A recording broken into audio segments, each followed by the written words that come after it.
माझ्या लग्नाच्या अगोदर मी ही भाजी खाल्ली नव्हती.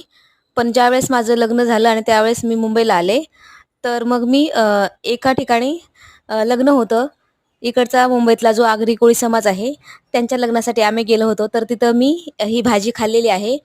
चणा डाळ आणि कोबीची ही भाजी होती. मी पहिल्यांदाच खाल्ली आणि मला इतकी आवडली आणि मग मी ती घरीसुद्धा ट्राय केली आणि सतत-सतत बनवत होते, तर सर्वांनाच खूप आवडायची आणि मग मलाही आवडायला लागली. तर मी तुम्हाला ती रेसिपी आज शेअर करणार आहे तुमच्यासोबत. तर सर्वात अगोदर मी ते कोबीचा गोळा स्वच्छ धुवून बारीक चिरून घेतलेला आहे. त्यानंतर 1 वाटी हरभऱ्याची डाळ म्हणजे आपली चणा डाळ इथे मी 50 ते 60% शिजवून घेतलेली आहे. तर अगोदर काय करायचं आहे, गॅसवरती कढई ठेवायची. कढईमध्ये तेल घालायचं आहे, जिरे, मोहरी, कढीपत्ता घालायचा. एक मध्यम आकाराचा बारीक चिरलेला कांदा घालायचा आहे. त्यानंतर हिरवी मिरची आणि लसणाचा ठेचा घालायचा. बारीक चिरलेला टोमॅटो घालायचा आणि टोमॅटो मऊ होईपर्यंत आपल्याला तेलामध्ये परतवून घ्यायचं आहे. एक अर्धा चमचा हळद घालून छान मिक्स करायचं आहे आणि त्यानंतर आपण जी कोबी चिरून घेतली होती ती कोबी घालायची. छान मिक्स करायचं आहे. त्यानंतर उकडलेली चणा डाळ, शिजवलेली चणा डाळ घालायची आहे.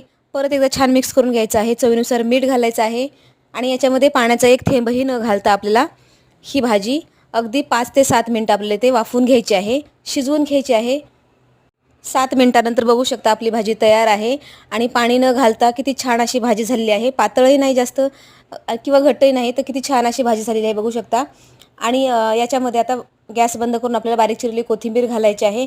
अगदी सोपी रेसिपी आहे, झटकीपट होणारी आहे. घरामध्ये काही भाजीला नसेल, कोबी असेल तर अशा पद्धतीने नक्की बनवून बघू शकता. खूप छान लागते. नक्की बनवा. व्हिडिओ आवडल्यास लाईक, शेअर, सबस्क्राईब. धन्यवाद. Bye bye.